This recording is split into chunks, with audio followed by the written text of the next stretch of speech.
Hello मेरे प्यारे students. आज के सेशन में हम पार्टनरशिप पे बेस्ड क्वेश्चंस जो एसएससी सीजीएल मेंस 2022 में आए थे उनको डिस्कस करेंगे। पर उससे पहले थोड़ा सा कॉन्सेप्ट समझ लेते हैं, क्योंकि ये टॉपिक नया इंट्रोड्यूस हुआ है एसएससी में, तो डेफिनेटली इससे मेंस में क्वेश्चन आना ही आना है हर एक शिफ्ट में। अब लेट अस से दो पर्सन्स हैं ए और बी।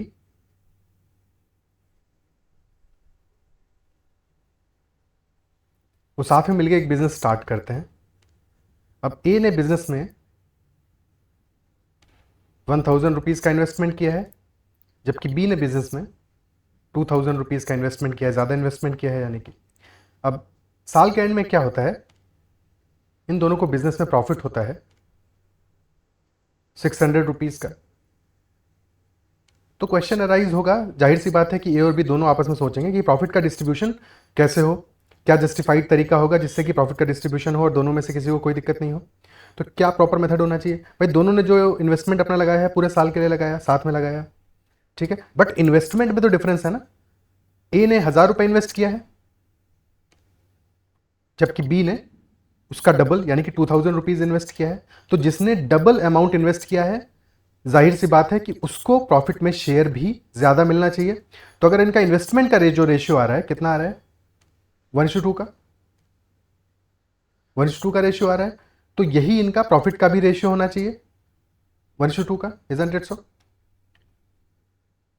और अगर 1:2 का रेशियो होना है तो 600 रुपए को 1+2 3 यूनिट हो गया। 3 यूनिट अगर 600 के बराबर है तो 1 यूनिट हमारा 200 रुपीज के बराबर होगा और 2 यूनिट्स हमारा 400 रुपए के बराबर होगा। यानी कि ए और बी का जो प्रॉफिट जो मिलेगा उनको वो इतना मिलेगा, 200 और 400 रुपए। क्या ये बात समझ में आती है? तो सबसे पहली चीज जो यहां से हमें क्लियर होती है कि जो प्रॉफिट है हमारा वो इन्वेस्टमेंट के प्रोपोर्शनल होगा। जिसका इन्वेस्टमेंट जितना ज्यादा होगा उसका प्रॉफिट भी उतना ही ज्यादा होगा।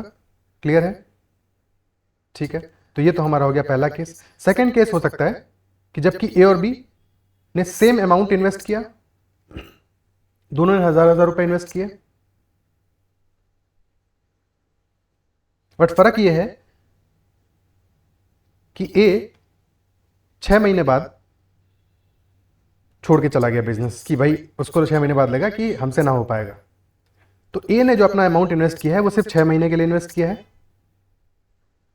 जबकि बी ने पूरे 1 साल के लिए इन्वेस्ट किया है। और अंत में प्रॉफिट अगर इनका 600 रुपए का ही हुआ है, तो इस बार डिस्ट्रीब्यूशन कैसे होना चाहिए? अमाउंट तो सेम इन्वेस्ट किया है, यानी कि इन्वेस्टमेंट में तो कोई फर्क नहीं है, दोनों का इन्वेस्टमेंट सेम है, बट टाइम में फर्क है, time of the investment, duration. तो ए ने सिर्फ 6 महीने के लिए अमाउंट इन्वेस्ट किया, जबकि बी ने 12 महीने के लिए अमाउंट को इन्वेस्ट किया, यानी कि बी का इन्वेस्टमेंट ज्यादा समय के लिए था। ठीक है, तो जिसने ज्यादा समय के लिए इन्वेस्टमेंट किया है उसको ज्यादा प्रॉफिट में शेयर मिलना चाहिए। यानी कि इस बार इन्वेस्टमेंट तो सेम है दोनों का, बट टाइम का जो रेशियो है 1:2 का है, यानी कि प्रॉफिट हमारा 1:2 के रेशियो में डिस्ट्रीब्यूट होना चाहिए। ठीक है, सेम लॉजिक से 200 रुपए मिलेंगे ए को और 400 रुपए मिलेंगे बी को।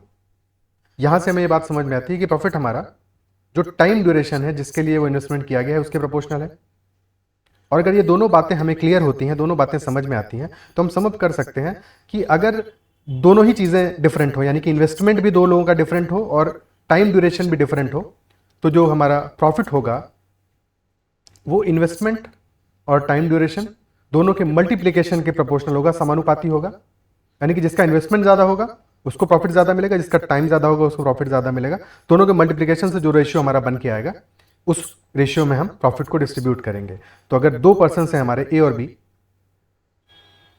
और ए ने I1 इन्वेस्टमेंट किया है, बी ने I2 इन्वेस्टमेंट किया है, ए ने T1 टाइम के लिए किया है, बी ने T2 टाइम के लिए किया है, तो जो प्रॉफिट हमारा होगा, प्रॉफिट का रेशियो जो होगा ए का और बी का, वो हमारा होगा, ए के लिए होगा I1 इंटू T1 और बी के लिए होगा I2 इंटू T2। तो ये हमारा रेशियो होना चाहिए ए और बी का प्रॉफिट का। क्या ये बात समझ में आती है? ओके, नाउ लेट अस से एक एग्जांपल छोटा सा ले लें कि हमारा जो ए है,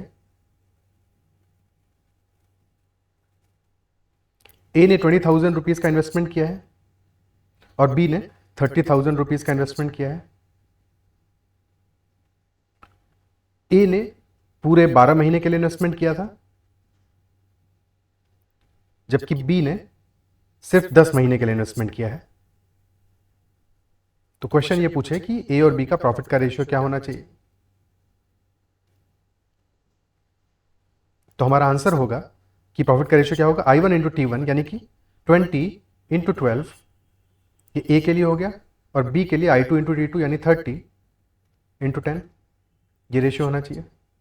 ठीक है, अब थोड़ा बहुत काट पीट लें, 0 से 0 कैंसिल आउट हो जाएगा, 6 दूनी 12, 6 पंचे 30, ठीक है, यानी कि 4:5 आ जाएगा रेशियो हमारा प्रॉफिट का। क्या ये बात समझ में आती है? ओके, अब ये तो हो गया जबकि 2 लोगों के केस में होगा। अगर 2 से ज़्यादा लोग हैं तब, अगर 3 लोग हैं तो प्रॉफिट का रेशियो क्या होगा, अगर 3 लोग ए बी और सी हैं तो प्रॉफिट का जो रेशियो आएगा वो होगा हमारा उनके इन्वेस्टमेंट इंटू टाइम के रेशियो के बराबर, यानी I1 T1 is to I2 T2 is to I3 T। ठीक है, जो उनका इन्वेस्टमेंट और टाइम का जो रेशियो होगा।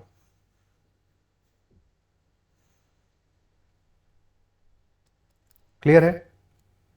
नाउ लेट अस से 3 पर्सन्स हैं, ए बी और सी, और हमें ये दिया है कि इनका जो इन्वेस्टमेंट है, ए ने 20,000 इन्वेस्ट किया है, बी ने 30,000 इन्वेस्ट किया है और सी ने 40,000 इन्वेस्ट किया है। टाइम का रेशियो हमें निकालना है, कितने टाइम का इन्वेस्टमेंट किया है, जबकि हमें प्रॉफिट का रेशियो पता है कि प्रॉफिट का रेशियो है 4:3:2 का, और हमें टाइम का रेशियो निकालना है। तो यहां पे हमें इन्वेस्टमेंट का रेशियो पता है और प्रॉफिट का रेशियो पता है, बट टाइम का रेशियो निकालना है। तो क्या होगा, हमें पता है कि इन्वेस्टमेंट और टाइम के रेशियो से प्रॉफिट का रेशियो मिलता है, यानी कि अगर प्रॉफिट में हम इन्वेस्टमेंट डिवाइड कर दे तो हमें टाइम का रेशियो मिल जाएगा, यानी T1:T2:T3। ये क्या होगा, profit of A divided by investment of A is to profit of B upon investment of B is to profit of C upon investment of C. ये टाइम का रेशियो होगा, और प्रॉफिट का रेशियो हमें पता है, प्रॉफिट है 4:3:2 और इन्वेस्टमेंट क्या है 20:30:40, यानी कि 2:3:4। यही तो रेशियो है इन्वेस्टमेंट का। ठीक है, तो इफेक्टिव रेशियो हमारा क्या आ गया, 4/2, 2:1:1/2। अगर 2 से हम मल्टीप्लाई कर दें तो ये आ जाएगा 4:2:1। ये हमारा टाइम का रेशियो होना चाहिए। क्लियर है? यहां तक चीजें समझ में आती हैं? ठीक है, इसी सेम लॉजिक से अगर हमें टाइम का रेशियो दिया होता तो हम इन्वेस्टमेंट का रेशियो भी निकाल सकते थे। अब एग्जांपल्स करते हैं 1-2, उसके बाद में डायरेक्टली जो क्वेश्चंस आए हैं प्रीवियस ईयर में उनको अटेम्प्ट करेंगे। पहला एग्जांपल है, A and be started a business with initial investments in the ratio 5:6, 5:6 का उनका प्रारंभिक निवेश है जिसके साथ बिजनेस शुरू किया उन्होंने। A invested the money for 8 months, A ने 8 महीने के लिए पैसा निवेश किया है, और एनुअल प्रॉफिट जो डिस्ट्रीब्यूट हुए हैं ए और बी के बीच में उनका रेशियो हमें गिवन है। यानी कि हमें इनिशियल इन्वेस्टमेंट का रेशियो पता है और एनुअल प्रॉफिट्स का रेशियो पता है। ए के लिए टाइम भी पता है हमको, पर बी ने कितने समय के लिए इन्वेस्टमेंट किया है ये नहीं पता है। यही इस क्वेश्चन में हमें निकालना है। तो हमें इस इन्वेस्टमेंट का रेशियो तो पता है कि ए और बी का जो इन्वेस्टमेंट का रेशियो आ रहा है वो है 5:6, 5:6, और प्रॉफिट का रेशियो आ रहा है ए और बी का 2:3। तो टाइम का रेशियो यहां से निकाल सकते हैं, ए और बी का टाइम का रेशियो आ जाएगा प्रॉफिट का रेशियो डिवाइडेड बाई इन्वेस्टमेंट का रेशियो, यानी कि 2/5:3/6, और ये हो गया 2/5:1/2। पूरे को 10 से गुणा कर देंगे तो हमें वैल्यू मिल जाएगी 2×2=4, 4:5। ये हमारा टाइम का रेशियो आएगा। क्लियर है? और हमें पता है कि ए ने 8 महीने के लिए इन्वेस्टमेंट किया है, यानी कि 4 यूनिट की वैल्यू कितनी है 8, 4 × 2 = 8। तो बी के लिए आ जाएगा 5 × 2, यानी कि बी ने 10 महीने के लिए इन्वेस्टमेंट किया होगा, 10 मंथ्स हमारा आंसर हो जाएगा। क्या ये बात समझ में आती है? ठीक है, ऑप्शन सी हमारा आंसर हो जाएगा। क्लियर है? अगला क्वेश्चन देखते हैं। नेक्स्ट क्वेश्चन कह रहा है, A starts a business with ₹9,000। ए ने 9,000 रुपए के साथ एक बिजनेस की शुरुआत की है। After 9 months B joins his business as a partner. 9 महीने के बाद में बी ने एज अ पार्टनर ज्वाइन किया है। अगर साल के अंत में जो प्रॉफिट डिस्ट्रीब्यूट किया है उसका रेशियो में 3:5 गिवन है, तो बी का इन्वेस्टमेंट क्या होगा? इस केस में हमें क्या गिवन है? सबसे पहले देखते हैं, हमें प्रॉफिट का रेशियो तो गिवन ही गिवन है, साथ में हमको टाइम भी तो गिवन है। भाई ये पता है कि 9 महीने बाद बी ने ज्वाइन किया है, साल के अंत में प्रॉफिट निकाला, यानी कि ए ने पूरे 12 महीने के लिए इन्वेस्टमेंट किया है, जबकि बी ने सिर्फ और सिर्फ 3 महीने के लिए इन्वेस्टमेंट किया है। तो हमें टाइम का रेशियो तो यहां पे पता है, ए ने 12 महीने के लिए किया है, बी ने सिर्फ 3 महीने के लिए नहीं, 4:1 का रेशियो है टाइम का। और प्रॉफिट का रेशियो हमारा है ए और बी का 3:5। तो इन्वेस्टमेंट का रेशियो यहां से निकल आएगा, कितना होगा? प्रॉफिट अपॉन टाइम, यानी कि 3/4 टू 5/1, 4 से मल्टीप्लाई कर देंगे पूरे, तो 3:20 का रेशियो आ जाएगा। ठीक है, और यहां पे फ्री की वैल्यू कितनी दी है? 9,000 रुपीज, यानी कि एक यूनिट हमारा 3,000 के बराबर है, तो 20 की वैल्यू आ जाएगी 20 इंटू 3,000 विच इज 60,000 रुपीज। यही हमारा आंसर हो जाएगा, ऑप्शन डी। क्लियर है? ओके चलिए, अब जो क्वेश्चंस आए हैं प्रीवियस ईयर में उनको अटेम्प्ट करते हैं कि करके। पहला क्वेश्चन है हमारा, A B and C invested capital in the ratio of 3:4:8। A B और सी का जो कैपिटल और इन्वेस्टमेंट दोनों एक ही बात है, ठीक है, कैपिटल और इन्वेस्टमेंट दोनों एक ही बात है। तो उन्होंने कैपिटल जो इन्वेस्ट किया है, पूंजी जो निवेश किया है, उसका अनुपात 3:4:8 है। At the end of the business term they receive the profit in the ratio of 2:3:5। So what is the ratio of their invested time? Capital का इन्वेस्टमेंट है 3:4:8, यानी कि इन्वेस्टमेंट का रेशियो हमारा है I1:I2:I3। इन्वेस्टमेंट का रेशियो है 3:4:8, और प्रॉफिट का रेशियो है 2:3:5। तो टाइम का रेशियो हमारा क्या आ जाएगा? Profit divided by investment. ठीक है, प्रॉफिट डिवाइडेड बाय इन्वेस्टमेंट,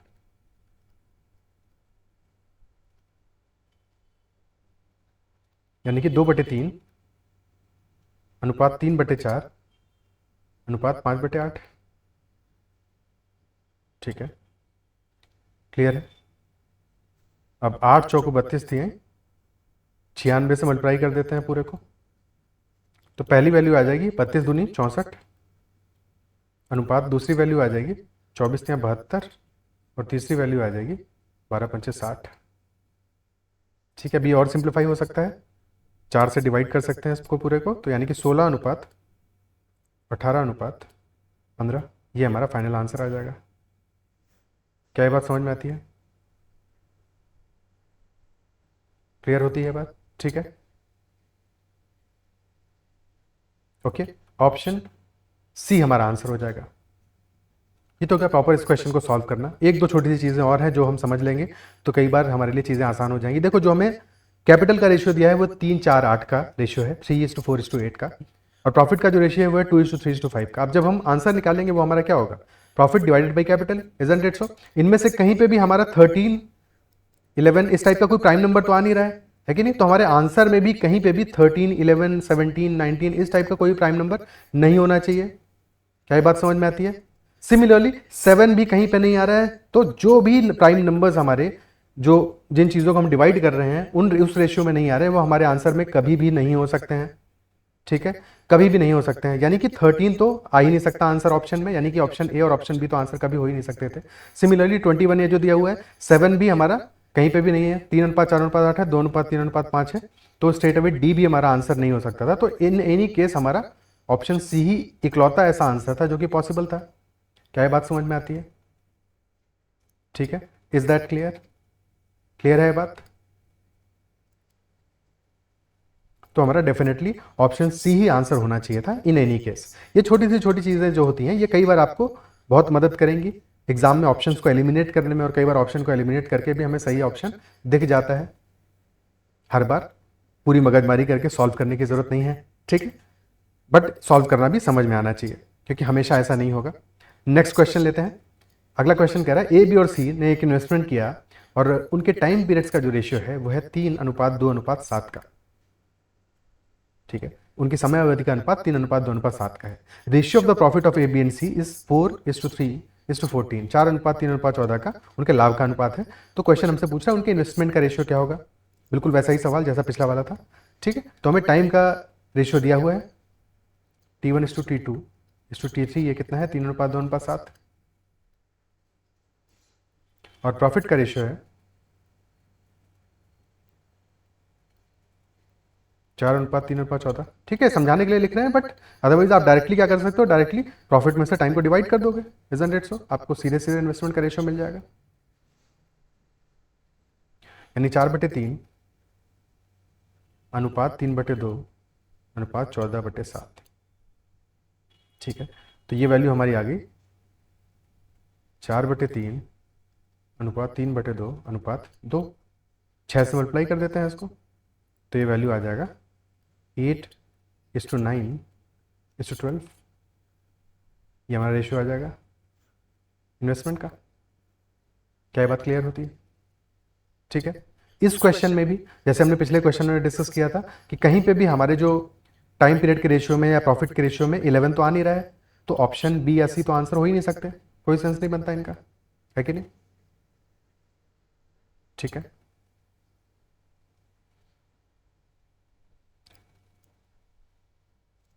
अगला क्वेश्चन लेते हैं। नेक्स्ट क्वेश्चन कह रहा है Suresh, Dinesh and Ramesh became partners in a business by investing money in the ratio of 3:6:8। 3:6:8 के अनुपात में पैसा निवेश करके एक व्यवसाय में भागीदार बन गए सुरेश, दिनेश और रमेश। तो यदि उनका ये निवेश, if their investment are increase by 5%, 15% and 20% respectively, 5%, 15% और 20% अगर उनका इन्वेस्टमेंट बढ़ता है तो उनके एक वर्ष के लाभ का अनुपात क्या होगा? ठीक है, अगर उनका इन्वेस्टमेंट जो है वो 5%, 15% और 20% से बढ़ जाता तो लाभ का अनुपात क्या होता? क्वेश्चन हमसे ये पूछ रहा है कि इंस्टेड ऑफ जो उनका रेशियो है 3:6:8 के, अगर बढ़ के अनुपात होता, ठीक है, जो हमें निकालना पड़ेगा, तो फिर उनको प्रॉफिट का रेशियो क्या मिलेगा? इस क्वेश्चन में कुछ भी नहीं करना है, ऐसा जो बढ़ के जो इन्वेस्टमेंट का रेशियो आएगा वही हमारा आंसर होगा, क्योंकि टाइम तो सेम ही रहेगा। ठीक है, तो बस हमको 5% बढ़ रहा है मतलब कितना हुआ, 5% मतलब कितना हुआ?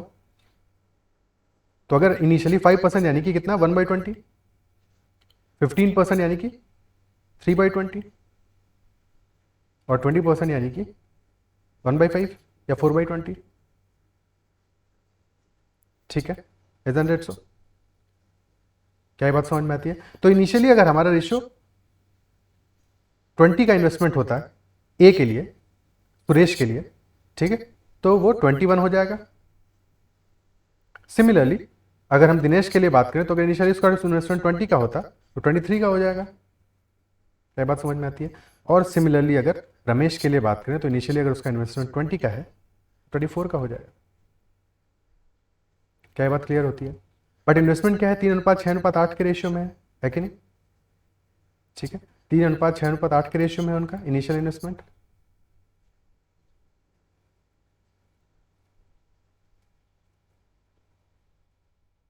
क्लियर है? तो क्या हम डायरेक्टली कह सकते हैं कि सुरेश का इन्वेस्टमेंट जो है 3:6:8 है? ओके, तो हम क्योंकि इन्वेस्टमेंट में इंक्रीज करना है हमको एक फैक्टर से, और सुरेश के लिए वो फैक्टर कितना है, 21/20 है एक तरह से।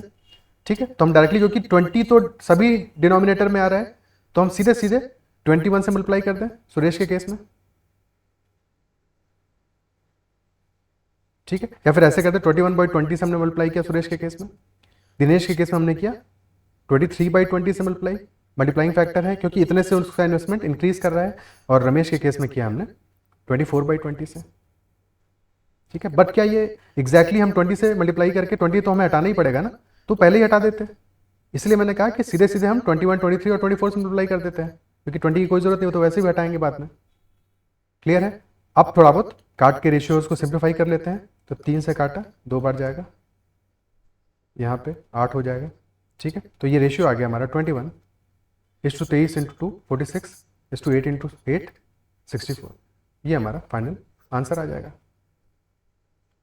क्लियर है? Option C. कहीं कोई समस्या? ठीक है, कोई दिक्कत?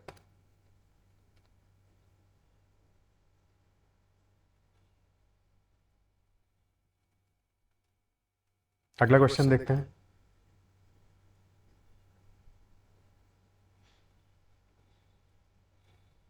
और यहाँ पे भी आप देखोगे तो एक तरह से चारों ऑप्शन में हमें बाद के दो तो सेम ही दिए हुए हैं 46 और 64, बस पहला वाली एक तरह से निकालना है हमको, isn't it so? तो अगर हम सिर्फ इतना भी देख लेते हैं कि सिर्फ पहले और दूसरे के रेशियो पे फोकस करें, बाकी छोड़ देते हैं, ठीक है, क्योंकि दूसरे और तीसरे का रेशियो तो फिक्स है सारे के सारे ऑप्शन में। तो अगर पहले बंदे का इन्वेस्टमेंट 300 रुपए था,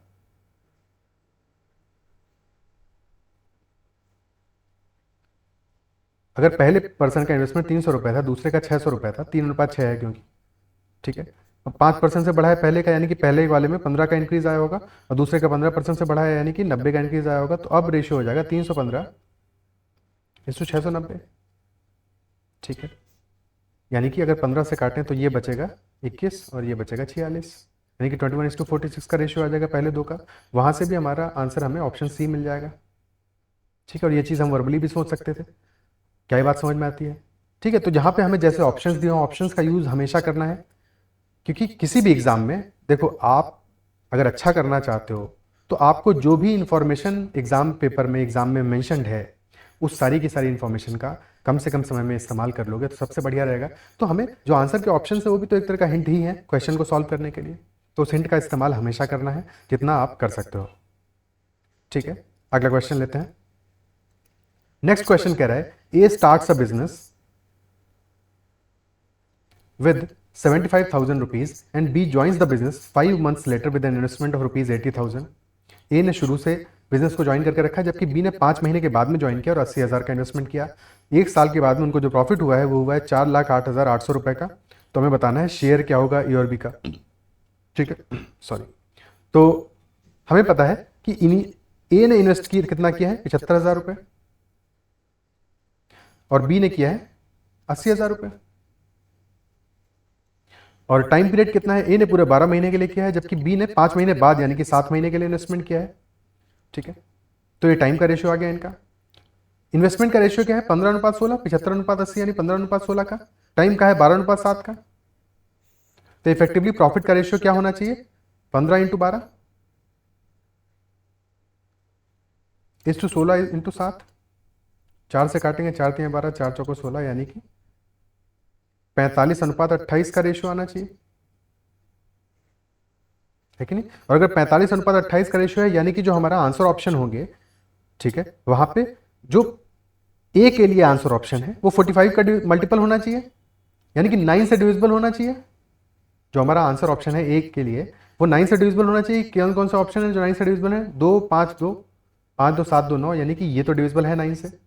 ये ऑब्वियसली नहीं होगा क्योंकि 2 कम है 7, तो बी तो आंसर ऑप्शन हमारा आंसर नहीं हो सकता है। सी 8 4 12 2 14, ये भी नहीं है 9 से डिविजिबल, और डी ये भी नहीं है 9 से डिविजिबल, ठीक है। तो हमारा सिर्फ और सिर्फ ऑप्शन ए ही ऐसा आंसर है जो कि 9 से डिविजिबल है। और फिर अगर चेक करना हो तो इसको भी चेक कर लें, तो ये 15 7 दूनी 14 16 7 दूनी 14 28 7 चौको 28, हाँ ये डिविजिबल है 7 से। तो हमारा ऑप्शन ए डेफिनेटली आंसर होगा। तो क्लियरली हम इसको मार्क कर देंगे, इसके बाद इसको सॉल्व करने की जरूरत नहीं है, ठीक है। अदरवाइज सॉल्व करते तो कैसे निकालते कि ए का जो प्रॉफिट होगा वो हो जाएगा 45 + 28 कितना आ रहा है 73, यानी कि 45/73 × 408,800। अब 73 से काटेंगे इसको, कितनी बार जाएगा, 73 पंचे 350, 365, 365 के बाद 35 8 43 438 बचा, तो 73 छंगा 438, तो 4600 सॉरी 5600 आ गया, ठीक है। 5600 को हमें 45 से मल्टीप्लाई करना है, तो क्या होगा आंसर 28, यानी 2,80,000 माइनस 28,000 कर देंगे, ठीक है, 2,52,000 हमको मिल जाएगा। ये तो आ गया ए का प्रॉफिट, बी का टोटल में से घटा देंगे, आंसर आ जाएगा। क्लियर है, बट इतना करने की जरूरत नहीं थी हमको, क्योंकि हमारा आंसर तो पहले ही मिल गया हमको। तो हमेशा एग्जाम में हमें जो भी स्मार्टेस्ट अप्रोच हो उससे अप्लाई करने की कोशिश करनी है, ठीक है। आज के सेशन में इतने ही क्वेश्चंस को रखते हैं। आई होप आपको जो सेशन है वो पसंद आया होगा, जो भी चीज़ हमने डिस्कस की वो समझ में आई होगी, और पार्टनरशिप के टॉपिक के साथ आप कंफर्टेबल हुए होगे। इस पर एक प्रॉपर प्रैक्टिस सेशन 20 25 30 सवालों का वो अगले कुछ दिनों में लेके आऊँगा, तो आप उसको भी देख सकते हैं। अगर आपने अब तक चैनल को सब्सक्राइब नहीं किया है तो कर लीजिएगा। अगर सेशन आपको पसंद आया हो तो अपने फ्रेंड से भी ज़रूर शेयर कीजिएगा, सेशन को लाइक ज़रूर कीजिएगा। और कोई आपका अप्रिशिएबल कोई फीडबैक है, कमेंट है, कोई आपका क्वेरी है या क्वेश्चन है, तो आप डेफिनेटली कमेंट में ज़रूर मेंशन कर सकते हो उसको। इतना ही रखते हैं, ख्याल रखिए, पढ़ते रहिए।